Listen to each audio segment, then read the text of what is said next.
അനുഗ്രഹിക്കപ്പെട്ട ഈ നല്ല സമയത്തിനായി കർത്താവിന് സ്തോത്രം ചെയ്യുന്നു. ഇന്ന് രാത്രിയിൽ ഈ ഉപവാസ പ്രാർത്ഥനയിൽ കടന്നു വന്ന് സംബന്ധിക്കുന്ന വാത്സല്യ ദൈവമക്കൾ, കർത്താവിന്റെ ദാസന്മാർ എല്ലാവർക്കും എൻ്റെ വന്ദനം അറിയിക്കുന്നു. വിശേഷാൽ ഈ സഭയുടെ സീനിയർ ശുശ്രൂഷകൻ പ്രിയപ്പെട്ട സോമൻ പാസ്റ്റർ അവറുകൾ എത്രത്തോളം ദീർഘവർഷങ്ങളായി ഈ രാജ്യത്ത് കർത്താവ് തന്റെ ദാസനെ ഈ ഒരു അനുഗ്രഹിക്കപ്പെട്ട സഭയ്ക്ക് നേതൃത്വം കൊടുക്കത്തക്കവണ്ണം ദൈവം ഉപയോഗിക്കുന്ന വിധങ്ങളെ ഓർത്ത് കർത്താവിന് സ്തോത്രം ചെയ്യുന്നു. കർത്താവിന്റെ ദാസന്റെ സാന്നിധ്യം ഇന്ന് രാത്രിയിൽ ഒരുമിച്ചായിരിക്കുന്നത് ഒരനുഗ്രഹമായി ഞാൻ കരുതുന്നു. കർത്താവ് ധാരാളമായി അനുഗ്രഹിക്കുമാറാകട്ടെ. ഈ പ്രാർത്ഥന ഇപ്പോൾ ലീഡ് ചെയ്തുകൊണ്ടിരുന്ന കർത്താവിന്റെ ദാസൻ പ്രിയപ്പെട്ട പാസ്റ്റർ ജോർജ് മാത്യു അവരുകൾ, ഈ യോഗത്തിൽ സന്നിഹിതരായിരിക്കുന്ന വാത്സല്യ പ്രിയപ്പെട്ടവർ എല്ലാവർക്കും എൻ്റെ വന്ദനം. വിശേഷാൽ എബി ഓർത്ത് കർത്താവിന് സ്തോത്രം ചെയ്യുന്നു. ലബിനെ ഓർത്ത് കർത്താവിന് സ്തോത്രം. എല്ലാവർക്കും എൻ്റെ വന്ദനം അറിയിക്കുന്നു. കർത്താവ് നമ്മളെ എല്ലാവരെയും ധാരാളമായി അനുഗ്രഹിക്കട്ടെ. എല്ലാവരും സന്തോഷമായിട്ടിരിക്കുന്നു. ചെറിയൊരു പുഞ്ചിരിയൊക്കെ മുഖത്ത് നല്ലതാ. ക്രൈസ്തലോ. കോവിഡിന്റെ സമയത്ത് നമ്മൾ ഈ മാസ്ക് ഒക്കെ വെച്ച് നടന്നുകൊണ്ട് ചിരിക്കാൻ നമ്മൾ മറന്നുപോയി. ചിരിച്ചാലും ആരും അറിയത്തില്ലല്ലോ. മാസ്ക് ഒക്കെ ഇങ്ങനെ ഫിറ്റ് ചെയ്തിരിക്കുമ്പോൾ നമ്മൾ ചിരിച്ചു എന്ന് കാണുന്നവർക്ക് അറിയത്തില്ല. അപ്പം മനുഷ്യന്റെ ഗൗരവത്തിലേക്ക് അങ്ങ് ആയിപ്പോയി. വരുത്തിയ ഒത്തിരി വിനകളിൽ നമ്മൾ വരിഞ്ഞു മുറുകിയ ഒരു അനുഭവത്തിലാണ്. ഇങ്ങനെയുള്ള പ്രാർത്ഥനകളിലും കൂടിവരവുകളിലും ഒരു സ്വാതന്ത്ര്യം അനുഭവിക്കുവാൻ കർത്താവ് നമ്മളെ സഹായിക്കട്ടെ എന്ന് പ്രാർത്ഥിക്കുന്നു. ദോഹ പെന്തക്കോസ്റ്റൽ അസംബ്ലി ചർച്ചിൽ നിങ്ങളോടൊപ്പം ഇങ്ങനെ ആയിരിക്കാൻ കർത്താവ് ഒരുക്കിയ അവസരം ഏറ്റവും വിലപ്പെട്ടതായി ഞാൻ കരുതുന്നു. ക്രിസ്തലോ, ശബ്ദമുയർത്തി നമുക്ക് കർത്താവിനൊന്ന് സ്തോത്രം ചെയ്യാം. ദൈവ സാന്നിധ്യം നിറഞ്ഞു നിൽക്കുന്ന ഈ അന്തരീക്ഷത്തിൽ അല്പസമയം തിരുപാദപിടത്തിങ്കൽ നമുക്ക് ഒരുമിച്ച് കടന്നു വരാം. വേദപുസ്തകത്തിലെ ഏറ്റവും മനോഹരമേറിയ ഒരു വേദഭാഗത്തിലേക്ക് ഞാൻ എല്ലാവരുടെയും ശ്രദ്ധയൊന്ന് തിരിക്കുവാൻ ആഗ്രഹിക്കുന്നു. നമുക്ക് കാണാതെ അറിയാവുന്ന ഒരു വേദഭാഗം തന്നെയാണ്. അല്പസമയത്തെ ചിന്തയ്ക്കായി നമുക്ക് ആ വേദഭാഗം ഒന്ന് ശ്രദ്ധിക്കാം. ധന്യനായ പൗലോസ്ലീഹ ഫിലിപ്പിയർക്ക് എഴുതിയ ലേഖനം 4-ാം അധ്യായം അതിന്റെ 6-ാമത്തെ വാക്യം നമുക്കൊന്ന് ശ്രദ്ധിക്കാം. മതി, അത്രയും മതി. ബാക്കി നമുക്ക് പുറകാലെ വായിക്കാം. എല്ലാവരും ചേർന്നൊന്ന് പറഞ്ഞേ, ബി ആങ്ഷ്യസ് ഫോർ നത്തിങ്. ഒന്നിനെ കുറിച്ചും വിചാരപ്പെടരുത്. ആരോടെങ്കിലും അങ്ങനെ ഒരു വാചകം പറഞ്ഞാൽ അവർ ഉള്ളിൽ ചിരിക്കും. കാരണം ഇന്ന് വിചാരങ്ങളെ കൊണ്ട് മനുഷ്യൻ വശം കെട്ടിയിരിക്കുക. വിചാരങ്ങളെ ഉള്ളൂ ഇന്ന് ഉള്ളില്. വിചാരങ്ങൾ നമ്മുടെ മനസ്സിനെ ആകുലപ്പെടുത്തും. ടെൻഷൻ ഉണ്ടാകും, പ്രയാസമുണ്ടാകും. വിചാരിക്കാനുള്ള വിഷയങ്ങളെ ഉള്ളൂ. വീട്ടിൽ നോക്കിയാലും ശരീരത്തിൽ നോക്കിയാലും നാളെയെക്കുറിച്ച് ചിന്തിച്ചാലും വിചാരങ്ങളെ കൊണ്ട് നമ്മൾ നിറഞ്ഞിരിക്കുന്ന ഒരു ഭൂമിയിലാണ് ഇന്ന് പാർക്കുന്നത്. എന്നാൽ പരിശുദ്ധാത്മാവ് ഇന്ന് രാത്രിയിൽ നമ്മളോട് എല്ലാവരോടും സംസാരിക്കുന്നു. നിങ്ങൾ ഒന്നിനെക്കുറിച്ചും വിചാരപ്പെടരുത്. Be anxious for nothing. വിചാരം, അതിനെ ആങ്സൈറ്റി എന്നുള്ളൊരു പദമാണ് ഇംഗ്ലീഷിൽ പറഞ്ഞിരിക്കുന്നത്. അതിനെ ഒരു പാപത്തോടാണ് ബൈബിൾ ഉപമിച്ചിരിക്കുന്നത്. ചിന്ത നമുക്ക് കൊള്ളാം, പക്ഷെ ചിന്തയിൽ നമ്മൾ നിലനിന്നാൽ അത് വിശ്വാസത്തിന്റെ നേരെ ഓപ്പോസിറ്റാ. അതിനെക്കുറിച്ച് നമ്മൾ മനസ്സിലാക്കേണ്ടത് ഇപ്രകാരമാണ്: faith and anxiety does not work together. വിശ്വാസവും ആകുലതയും ഒരുമിച്ച് വഹിക്കാനുള്ളവനല്ല വിശ്വാസി. ആകുലത പാപമാണ്. അതുകൊണ്ടാണ് ബൈബിളിൽ പറയുന്നത്, എബ്രായ ലേഖനം 12-ാം അധ്യായത്തിൽ സകല ഭാരവും മുറുകെ പറ്റുന്ന പാപം. അപ്പൊ മുറുകെ പറ്റുന്ന പാപത്തിന്റെ അതേ സ്റ്റാൻഡേർഡിലാണ് ചിന്ത കൊണ്ട് വശം കെട്ടിരിക്കുന്ന ഒരു വിശ്വാസിയുടെ നിലനിൽക്കുന്ന അവസ്ഥ. ഒന്ന് ഓർത്തു നോക്കി, എന്ത് ഗൗരവമാ. അമിത ചിന്തകൾ നമ്മളെ തളർത്തും, മാനസികമായി തളർത്തും, സന്തോഷം കുറയ്ക്കും, ആരോഗ്യം കുറയ്ക്കും, ടെൻഷൻ വർദ്ധിപ്പിക്കും. നമുക്ക് എല്ലാവർക്കും അറിയാം, ബലൂൺ നമ്മളെല്ലാവരും ഇഷ്ടപ്പെടുന്ന ഒരു ഉപകരണമാണ്. പണ്ട് മുതലേ ബലൂൺ നമ്മുടെ കുഞ്ഞിക്കാലത്തൊക്കെ നമ്മൾ ഒത്തിരി സ്വാധീനിച്ചിട്ടുണ്ട്. ബലൂണിന് ഏറ്റവും അത്യന്താപേക്ഷിതമായിട്ടുള്ള വസ്തു കാറ്റാ. അതിനകത്ത് കേട്ടുന്ന എയറാ. ബലൂണിന് എയർ ഉണ്ടെങ്കിലേ ജീവനുള്ളൂ, അതിന്റെ ഭംഗിയുള്ളൂ. പക്ഷേ ബലൂണിന് കാറ്റ് കൂടി പോയാലോ അതേ കാറ്റ് അതിനെ തകർത്ത് കളയും. ഇതുപോലെയാണ് മനുഷ്യ ശരീരം. ഈ ഭൂമിയിൽ ഏറ്റവും കോംപ്ലിക്കേറ്റഡ് ആയിട്ടുള്ള വസ്തു ഏതെന്ന് ചോദിച്ചാൽ നമ്മുടെ ശരീരമാണ്. ഇത്രയും കോംപ്ലിക്കേറ്റഡ് ആയിട്ടുള്ള ഒരു വസ്തു ഈ ഭൂമിയിൽ വേറെയില്ല. ആകാശത്തൂടി പറക്കുന്ന വിമാനമോ, കടലിൽ കൂടി സഞ്ചരിക്കുന്ന കപ്പലോ, കരയിൽ കൂടി സഞ്ചരിക്കുന്ന വാഹനമോ, നമ്മുടെ കയ്യിലിരിക്കുന്ന ഒരു ഇലക്ട്രോണിക് ഉപകരണമോ അല്ല കോംപ്ലിക്കേറ്റഡ്. ഈ ഭൂമിയിൽ ഏറ്റവും കോംപ്ലിക്കേറ്റഡ് ആയിട്ടുള്ള വസ്തു നമ്മുടെ ശരീരമാണ്. അനേക നൂറുകണക്കിന് തലമുടി നാരിഴ പോലെ വലിപ്പം കുറഞ്ഞ നാഡീവ്യൂഹം കൊണ്ട് നിയന്ത്രിച്ച് നിർത്തിയിരിക്കുന്ന ഈ ശരീരത്തിൽ ഒരു ചെറിയ നാഡീവ്യൂഹത്തിന് എന്തെങ്കിലും ഒരു ക്ഷതം സംഭവിച്ചാൽ ബലഹീനമായി പോകുന്ന ശരീരമാണ് നമ്മുടെ ശരീരം. ഇതിന് ഒന്നും അധികം പറയാനില്ല. ഇത്രയും കോംപ്ലിക്കേറ്റഡ് ആയിട്ടുള്ള വസ്തു ശരീരം നമ്മുടെ ശരീരമാകുമ്പോൾ, പ്രിയമുള്ളവരെ, നമ്മുടെ ശരീരത്തിന് ഒരു കപ്പാസിറ്റി ഉണ്ട്. നമ്മുടെ ശരീരത്തിന് ചിലത് വഹിക്കുന്നതിനൊരു പരിധിയുണ്ട്. നമ്മുടെ ഹൃദയത്തിന് ചില ഭാരങ്ങൾ ചുമക്കുന്നതിനൊരു പരിധിയുണ്ട്. ഇത് നല്ലതുപോലെ മനസ്സിലാക്കിക്കൊണ്ട് പരിശുദ്ധാത്മാവ് ഇന്ന് രാത്രിയിൽ നമ്മളോട് സംസാരിക്കുന്നു. നിങ്ങൾ ഒന്നിനെ കുറിച്ചും വിചാരപ്പെടരുത്. Price the Lord. ദൈവത്തിന്റെ പരിശുദ്ധാത്മാവ് ഇന്ന് രാത്രിയിൽ നമ്മളോട് വ്യക്തിപരമായി സംസാരിക്കുന്നു. പൗലോസിന്റെ രണ്ടാമത്തെ മിഷണറി യാത്രയിൽ പൗലോസ് കടന്നു പോകുവാൻ വേണ്ടി വന്ന ഒരു സിറ്റിയാണ് ഫിലിപ്പിയ എന്ന് പറയുന്ന പട്ടണം. രണ്ടാം മിഷണറി യാത്രയിൽ ഫിലിപ്പിയ എന്ന് പറയുന്ന പട്ടണത്തിലെത്തിയപ്പോൾ പൗലോസിന് ആ സിറ്റി ഒത്തിരി ഇഷ്ടപ്പെട്ടു, ഒത്തിരി താല്പര്യം തോന്നി. താല്പര്യം തോന്നാൻ കാരണം വേദപുസ്തക ജോഗ്രഫിയിൽ, ബൈബിൾ ജോഗ്രഫിയിലുള്ള മിക്ക സ്ഥലങ്ങളും അദ്ദേഹം സന്ദർശിച്ചിട്ടുണ്ട്. അദ്ദേഹമാണ് ഏറ്റവും കൂടുതൽ സഭകൾ സ്ഥാപിച്ചതും അതിനെ വളർത്തിയെടുത്തതും. മിഷണറി യാത്രകൾ അദ്ദേഹം നടത്തിയിട്ടുണ്ട്. ഇന്നത്തെ പ്രധാനപ്പെട്ട സിറ്റികളായ അന്ത്യോക്യ, എഫേസോസ്, ഗലാത്തിയ, കൊരിന്ത് തുടങ്ങിയുള്ള പ്രസിദ്ധ നഗരങ്ങൾ ഇദ്ദേഹം ദൈവവചനം പ്രസംഗിച്ചിട്ടുണ്ട്, തെസ്സലോനിക്ക ഉൾപ്പെടെ. എന്നാൽ അങ്ങനെയുള്ള ഒരു പട്ടണങ്ങളിലും കാണാത്ത ഒരു ഗാംഭീര്യവും പ്രൗഢിയും ഈ പട്ടണത്തിൽ പൗലോസ് ശ്ലീഹ കണ്ടെത്തി. ഫിലിപ്പിയ പട്ടണത്തിൽ ഇത്രയ്ക്കൊരു ഗാംഭീര്യം ഈ പട്ടണത്തിന് വരാനുള്ള കാരണം, ഈ പട്ടണത്തിന് ചുറ്റുമുള്ള മലനിരകൾ, സാധാരണ മലനിരകളിൽ കല്ലും മണ്ണുമാണ് നിറഞ്ഞിരിക്കുന്നത്. എന്നാൽ അന്ന് ആ രാജ്യം ഭരിച്ച രാജാവ്, അദ്ദേഹത്തിന്റെ പേര് ഫിലിപ്പ് എന്നാണ്, മാസഡോണിയൻ ചക്രവർത്തി. ഒന്നുകൂടി പറഞ്ഞാൽ പെട്ടെന്ന് മനസ്സിലാകും, മഹാനായ അലക്സാണ്ടർ ചക്രവർത്തിയുടെ പിതാവ്. അദ്ദേഹമായിരുന്നു മാസഡോണിയയുടെ അധിപതി. അദ്ദേഹത്തിന് കിട്ടിയ ഒരു അറിവ്, ഈ സിറ്റിക്ക് ചുറ്റും നിൽക്കുന്ന ഈ മലകളിൽ കല്ലും മണ്ണുമല്ല, സ്വർണത്തരികൾ അടങ്ങിയിട്ടുണ്ട്. സ്വർണമടങ്ങിയ മണ്ണ്. എന്താ ഗൾഫ് നാടുകളുടെ പ്രത്യേകത?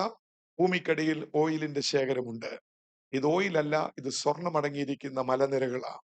ഇദ്ദേഹം അറിവ് ശരിയാണോ എന്നറിയാൻ ഖനനം നടത്തിയപ്പോൾ കേട്ടതിലും വലിയ അറിവായിരുന്നു.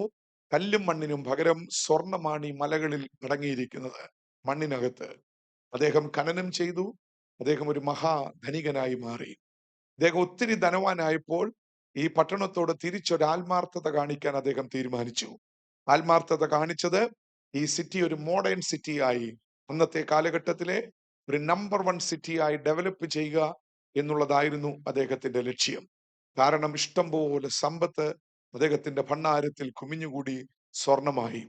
ഇദ്ദേഹം ലഭിച്ച സമ്പത്തിന്റെ നല്ല ഒരംശം ഈ സിറ്റിയിലേക്ക് തിരിച്ചൊഴുക്കി. യൂണിവേഴ്സിറ്റികൾ സ്ഥാപിച്ചു, കോളേജുകൾ സ്ഥാപിച്ചു, റവന്യൂ ടവറുകൾ പണിതു, റോഡുകൾ ഭംഗിയുള്ളതാക്കി തീർത്തു, കൊലോസിയം അദ്ദേഹം പണിതു, ഇൻഡോർ സ്റ്റേഡിയം അദ്ദേഹം പണിതു. പല സ്റ്റേഡിയങ്ങൾ ആ സിറ്റിയിൽ ഉണ്ടായിരുന്നു. ഇൻഡോർ സ്റ്റേഡിയം അദ്ദേഹം പണിതു. ഒത്തിരി ഒത്തിരി കാര്യങ്ങൾ അദ്ദേഹം ചെയ്തു. എങ്ങനെയൊക്കെ ഒരു സിറ്റിയെ ഡെവലപ്പ് ചെയ്യാമോ അങ്ങനെയൊക്കെ ചെയ്തു. അവസാനം ഈ സിറ്റിക്ക് നടുവിൽ കൂടി ഒരു നദി ഒഴുകുന്നുണ്ട്. ഈ നദിയുടെ രണ്ട് കരയിലും അദ്ദേഹം എന്ത് ചെയ്യുന്നറിയാമോ? കെട്ടി ഉണ്ടാക്കി മനോഹരമേറിയ ഗാർഡൻ സ്ഥാപിച്ചു. നിങ്ങൾ നോക്കിക്കേ, തലയെടുപ്പോടെ നിൽക്കുന്ന സിറ്റിക്ക് നടുവിൽ കൂടി ഒരു മനോഹര നദി, അതിന്റെ രണ്ടു വശങ്ങളും ഗാർഡനും, ഈവനിങ്ങിൽ വൈകുന്നേരങ്ങളിൽ ആൾക്കാർക്കിരുന്ന് സമയം ചെലവഴിക്കുവാനുമുള്ള പാർക്കും അദ്ദേഹം സൃഷ്ടിച്ചു. എല്ലാ പണികളും പൂർത്തീകരിച്ച ശേഷം അദ്ദേഹത്തിന് ഈ സിറ്റി ഒന്ന് നടന്ന് കാണണമെന്ന് തോന്നി. അദ്ദേഹവും അദ്ദേഹത്തിന്റെ പരിചാരക വൃന്ദങ്ങളും ഈ സിറ്റി മുഴുവൻ നടന്ന് കണ്ടു. അദ്ദേഹം ആഗ്രഹിച്ചതിനേക്കാൾ ഈ സിറ്റി ഭംഗിയായി മാറിയിരുന്നു. അതുകൊണ്ട് അദ്ദേഹം എന്ത് ചെയ്തെന്നറിയാമോ? നിലവിലുള്ള പേര് അദ്ദേഹം മാറ്റിയിട്ട് തന്റെ സ്വന്തം പേരെടുത്ത് പട്ടണത്തിനിട്ടു. ആ ചക്രവർത്തി ഒരു സ്വന്തം പേര്, തന്റെ സ്വന്തം പേര് ഒരു പട്ടണത്തിനിടണമെങ്കിൽ എന്തുമാത്രം ആ സിറ്റിക്ക് ഒരു ഗാംഭീര്യം ഉണ്ടായിരിക്കും, ഒരു റോയൽ ടച്ച്. ആര് കണ്ടാലും ഇതാര് പണിതു എന്ന് ചോദിക്കത്തക്കവണ്ണം അതിനൊരു ഗാംഭീര്യം വന്നതുകൊണ്ട് എന്നും ഇത് തന്റെ പേരിനാൽ അറിയപ്പെടണമെന്ന് വിചാരിച്ച് ഭരിച്ച രാജാവ് സ്വന്തം പേരിട്ട് ആദരിച്ച പട്ടണമാണ് ഫിലിപ്പിയ. രണ്ടാം വരവിൽ, രണ്ടാം മിഷണറി യാത്രയിൽ പൗലോസ് ഈ പട്ടണത്തിൽ നിൽക്കുക. ഇല്ലാത്തതൊന്നുമില്ല. അദ്ദേഹത്തിന് ഒത്തിരി താല്പര്യം തോന്നി സിറ്റിയിൽ. ആർക്കാ ഡെവലപ്ഡ് ആയിട്ടുള്ള സിറ്റി കണ്ടാൽ താല്പര്യം തോന്നാത്തത്? അദ്ദേഹത്തിന് ഒത്തിരി ഇഷ്ടം തോന്നി. ആ സിറ്റി അദ്ദേഹത്തിന് ഇഷ്ടപ്പെട്ടപ്പോൾ അദ്ദേഹത്തിന്റെ ആദ്യത്തെ അന്വേഷണം ദൈവത്തെ ആരാധിക്കുന്ന ദൈവമക്കളുടെ ഒരു കൂട്ടം ആ പട്ടണത്തിൽ ഉണ്ടോ എന്നായിരുന്നു. അദ്ദേഹത്തിന്റെ ആദ്യത്തെ അന്വേഷണം. എല്ലാം ഉണ്ടല്ലോ, പക്ഷെ ആ പട്ടണം മുഴുവൻ അരിച്ചു പെറുക്കിയിട്ടും ദൈവത്തെ ആരാധിക്കുന്നവരുടെ ഒരു കൂട്ടത്തെ അദ്ദേഹത്തിന് കണ്ടെത്താൻ കഴിഞ്ഞില്ല. അത് അദ്ദേഹത്തിന് വലിയ വേദന ഉണ്ടാക്കിയില്ല. കാരണം അദ്ദേഹത്തെ പോലെ ഒരാൾ വിചാരിച്ചാൽ ഒരു സഭ തുടങ്ങാൻ പറ്റും. എത്രയോ സഭകൾ, വെളിപ്പാട് പുസ്തകത്തിൽ 7 സഭകളും പൗലോസ് തുടങ്ങിയ സഭകളാണെന്നാണ് ചില കമന്ററികളിൽ രേഖപ്പെടുത്തിയിരിക്കുന്നത്. അദ്ദേഹം അത്രയ്ക്ക് പ്രഗത്ഭനായ ഒരു ദൈവദാസനായിരുന്നു. എന്നാൽ അദ്ദേഹത്തിന്റെ രണ്ടാമത്തെ അന്വേഷണത്തിന് കിട്ടിയ ഉത്തരം അദ്ദേഹത്തെ വേദനിപ്പിച്ചു. അദ്ദേഹത്തിന്റെ രണ്ടാമത്തെ അന്വേഷണം യഹൂദന്മാരുടെ ആരാധന സ്ഥലമായ സിനഗോഗ് ഈ സിറ്റിയിൽ എവിടെയെങ്കിലും ഉണ്ടോ എന്നായിരുന്നു. രണ്ടാമത്തെ ആരാധന സ്ഥലം യഹൂദന്മാരുണ്ട്, അപ്പോൾ സിനഗോഗ് കാണും. സിനഗോഗ് ഉണ്ടോ എന്ന് അന്വേഷിക്കാനുള്ള കാരണം, യേശുവും അപ്പോസ്തലന്മാരും സിനഗോഗിൽ നിന്നാണ് തങ്ങളുടെ പ്രവർത്തനം ആരംഭിച്ചത്. സിനഗോഗ് അവർ തെരഞ്ഞെടുക്കാനുള്ള കാരണം, അവിടെ വരുന്നവരെല്ലാം ദൈവവിശ്വാസമുള്ളവരാ. ദൈവവിശ്വാസമുള്ളവർ തടിച്ചുകൂടിയിരിക്കുന്നിടത്ത് എന്തെങ്കിലുമൊക്കെ ഒരു പ്രസംഗങ്ങളോ യേശുക്രിസ്തു ഒന്ന് അവതരിപ്പിക്കുകയോ അല്ലെങ്കിൽ ശിഷ്യന്മാരൊന്ന് പറയുകയോ ചെയ്താൽ ഒരു പത്രമുണ്ടെങ്കിൽ രണ്ടുപേരെങ്കിലും അംഗീകരിക്കും. അവരായിരിക്കും അവരുടെ ബേസ്. മിക്ക സിറ്റികളിലും ഇങ്ങനെ സിനഗോഗിൽ നിന്ന് തിരിഞ്ഞു വന്ന ഒന്നോ രണ്ടോ പേരെ വെച്ചാണ് പല സഭകളും പട്ടണങ്ങളിൽ ആരംഭിച്ചത്. അതുകൊണ്ട് അദ്ദേഹത്തിന്റെ രണ്ടാമത്തെ അന്വേഷണം, ഒരു സിനഗോഗ് ഉണ്ടെങ്കിൽ രക്ഷപ്പെടാം, കാര്യം നടക്കും. കാരണം ദൈവവിശ്വാസം കറതീർന്ന ദൈവവിശ്വാസമാ. ഇന്ന് ഡൈവേർട്ട് ചെയ്താൽ ഒന്നോ രണ്ടോ പേരെ കിട്ടും. അത് മതി. ഒരു ബേസ് എപ്പോഴും ആവശ്യമാണല്ലോ. ഇത് അദ്ദേഹത്തെ വേദനിപ്പിച്ചു. ഫിലിപ്പിയ പട്ടണം മുഴുവൻ അരിച്ചു പറക്കിയിട്ടും ഒരു സിനഗോഗ പട്ടണത്തിലില്ല. ഇത് അദ്ദേഹത്തെ വേദനിപ്പിക്കാനുള്ളതിന്റെ പ്രധാന കാരണം, പ്രിയമുള്ളവരെ, യഹൂദന്മാരുടെ സിസ്റ്റം നമുക്ക് എല്ലാവർക്കും അറിയാം.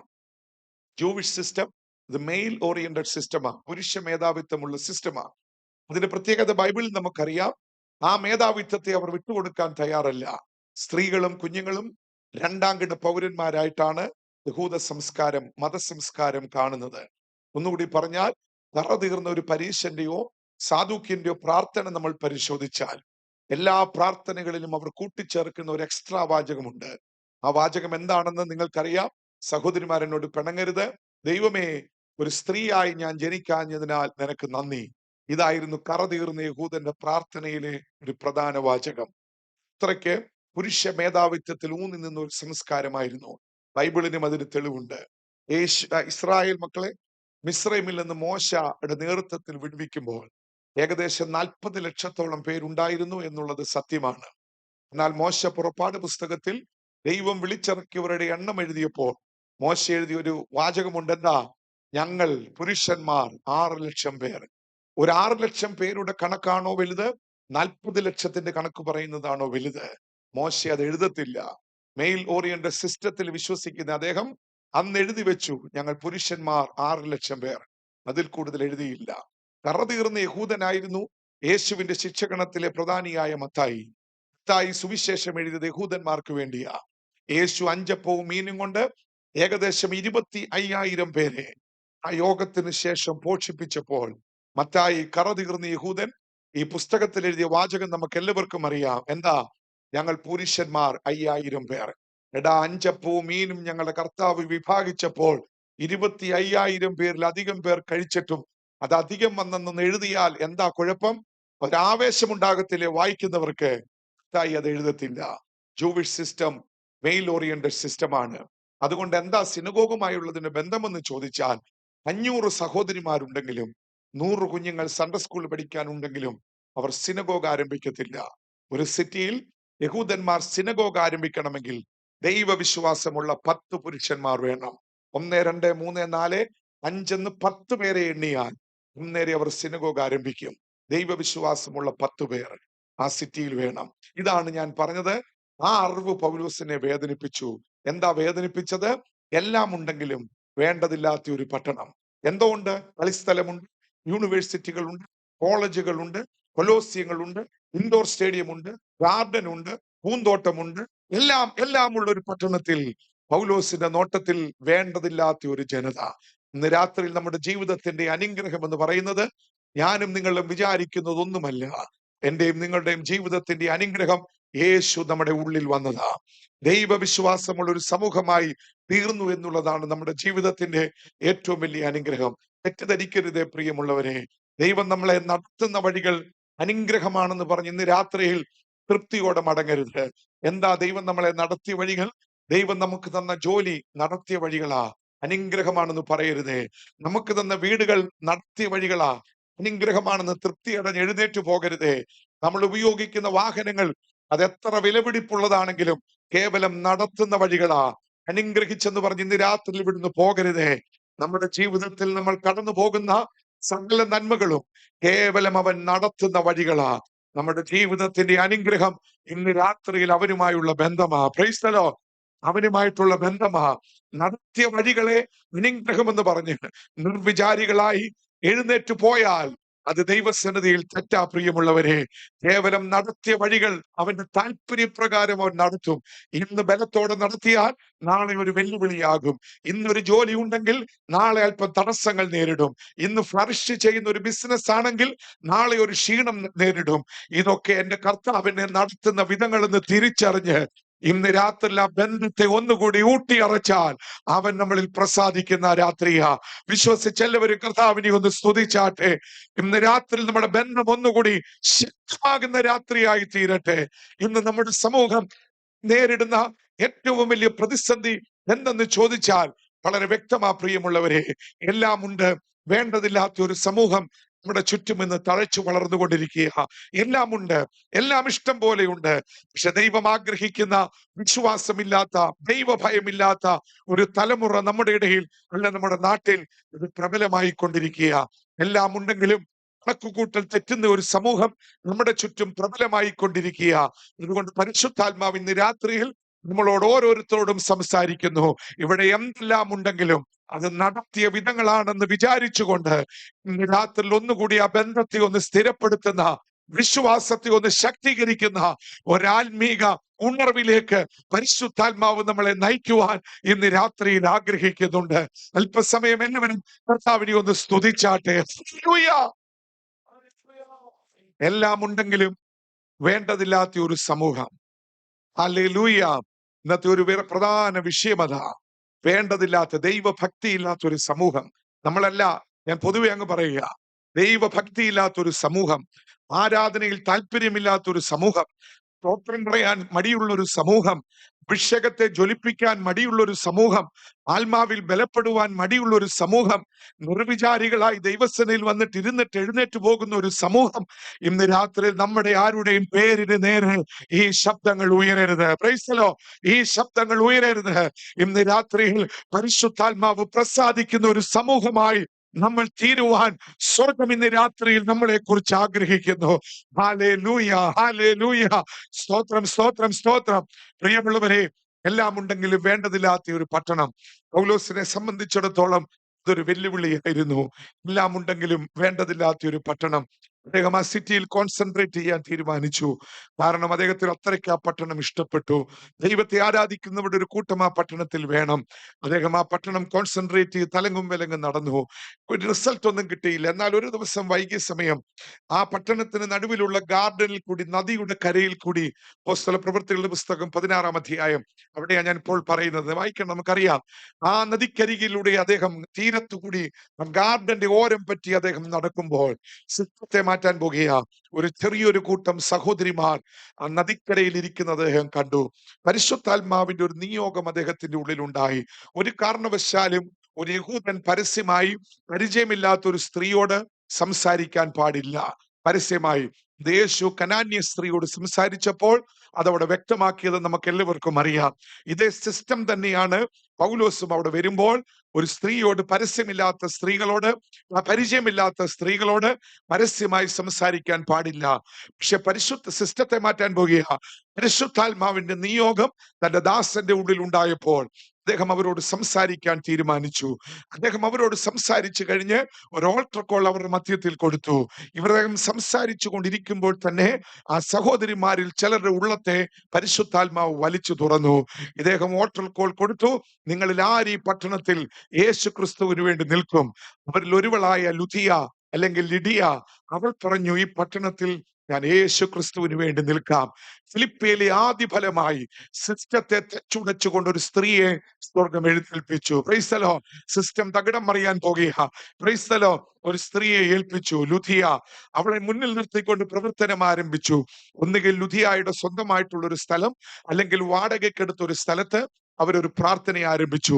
പ്രാർത്ഥനാ ദിവസത്തിലേക്ക് അവർ പിറ്റേ ദിവസം പോകുമ്പോൾ, പൗലോസും ശീലാസും നടന്നു പോകുമ്പോൾ വെളിച്ചപ്പാടത്തിയായി ലക്ഷണം പറയുന്ന ഒരു സ്ത്രീ വഴിയരികയിൽ ഇരുന്നു.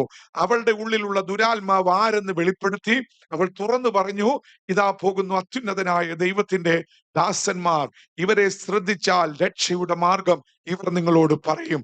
ദുരാത്മാവിന്റെ ആ നിയന്ത്രണം അങ്ങ് വിട്ടുപോയി അവൾ സത്യം വിളിച്ചു പറഞ്ഞു. ഇവളെ ഉപയോഗിക്കുന്നത് ദുരാത്മാവാണെന്ന് മനസ്സിലാക്കിയ പൗലോസ്ലീഹ തിരിച്ചവളെ ശാസിച്ചു. ദുരാത്മാവ് വിട്ടുപോയി. ഇവളൊരു മാഫിയയുടെ ഭാഗമായിരുന്നു. ഇവളെ വെച്ച് ലാഭം കൊയ്യുന്ന വലിയൊരു ധനവാന്മാർ അല്ലെങ്കിൽ ഒരു മാഫിയ ഈ സിറ്റിയിൽ ഉണ്ടായിരുന്നു.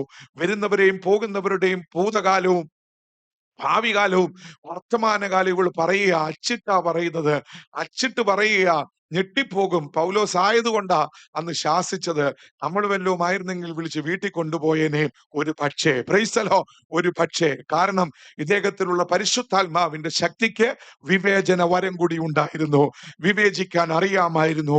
ചേരാത്ത ആത്മാവിനെ ഐഡന്റിഫൈ ചെയ്യുവാൻ ഇദ്ദേഹത്തിലുള്ള അഭിഷേകത്തിന്റെ ശക്തിക്ക് അറിയാമായിരുന്നു. ഇവളൊരു മാഫിയയുടെ ഭാഗമായിരുന്നു. പട്ടണത്തിൽ ഒരു കൂട്ടം ബിസിനസ്സുകാരുടെ വരുമാന മാർഗമായിരുന്നു ഇവൾ. ഭാവിയെ കുറിച്ച് കേട്ടാൽ ആരാ പണം കൊടുക്കാത്തത്? ഇവൾ അങ്ങനെ രാവിലെ മുതൽ വൈകിട്ട് വരെ സംഭരിക്കുന്നത്. വൈകിട്ട് ഇവർ പിടിച്ചെടുക്കും. ഇവൾ കേവലം കൂലിക്കാരിയായിരുന്നു. ഇവളെ വെച്ച് ലാഭം കൊയ്യുന്നവരുടെ വരുമാനം ഒരൊറ്റ സെക്കൻഡ് കൊണ്ട് നിന്നു എന്നറിഞ്ഞപ്പോൾ അവർ കോപാകുലരായി. ഗവൺമെന്റിനെ അവർ ഇളക്കി. പോലീസ് ഇവരെ അറസ്റ്റ് ചെയ്തു, ജയിലഴിക്കുള്ളിൽ അടച്ചു.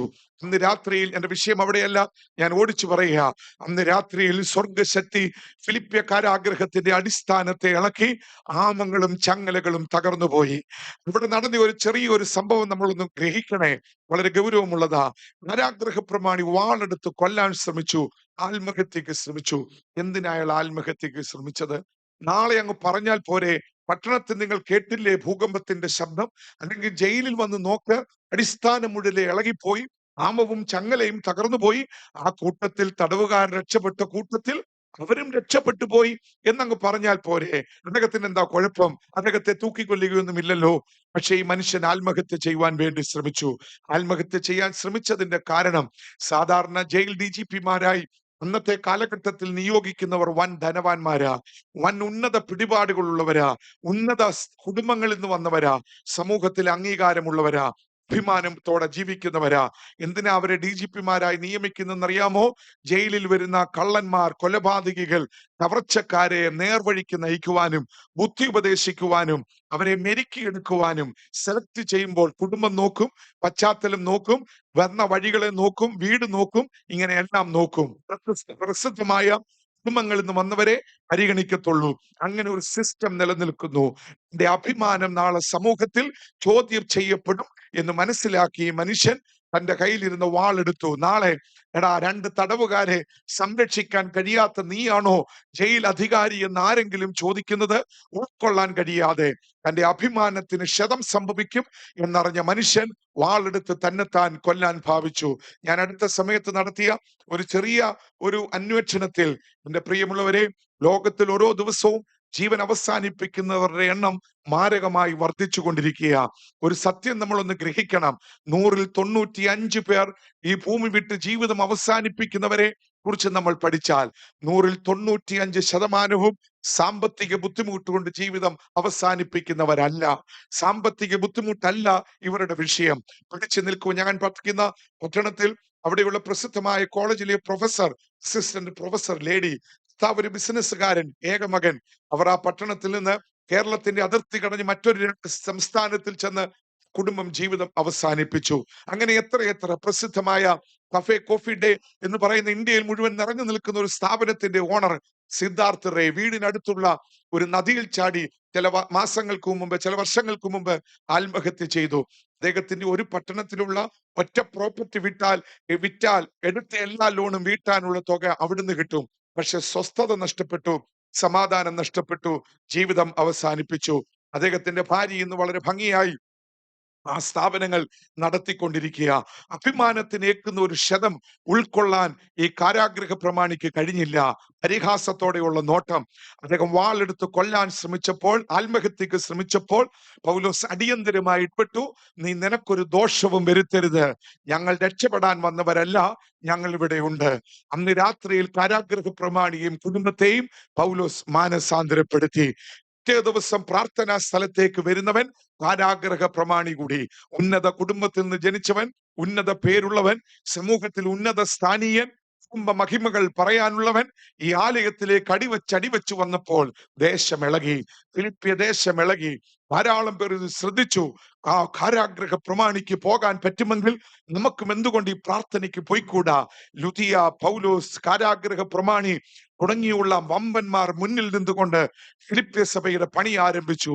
പ്രിയമുള്ളവരെ, സഭ ശക്തമായി വളർന്നു. ദേശത്തുനിന്ന് അനേക ആത്മാക്കൾ ഫിലിപ്പിയ സഭയിലേക്ക് വന്നു. ആത്മാക്കൾ ധാരാളം സഭയിൽ വന്നപ്പോൾ പൗലോസിനെതിരെ എതിർപ്പുകൾ ആരംഭിച്ചു. അവിടെ പിടിച്ചു നിൽക്കുവാൻ കഴിയാതെ വന്നപ്പോൾ മൂപ്പന്മാരെ സഭയുടെ ചുമതല ഏൽപ്പിച്ച് പൗലോസ് മറ്റൊരു മിഷണറി യാത്രയ്ക്ക് വേണ്ടി അവിടെ നിന്ന് തിരിച്ചു. ആ പോക്കിൽ ചില നാളുകൾക്ക് ശേഷം ഈ ഫിലിപ്പിയ സഭയിൽ കിട്ടിയ അറിവ്, സുവിശേഷ നിമിത്തം പൗലോസിനെ റോമിൽ വെച്ച് അറസ്റ്റ് ചെയ്ത് കാരാഗൃഹത്തിൽ അടച്ചിരിക്കുന്നു. ഈ സഭയിലുള്ള ദൈവമക്കളെ സംബന്ധിച്ചിടത്തോളം അത് വളരെ വേദനാജനകമായിരുന്നു.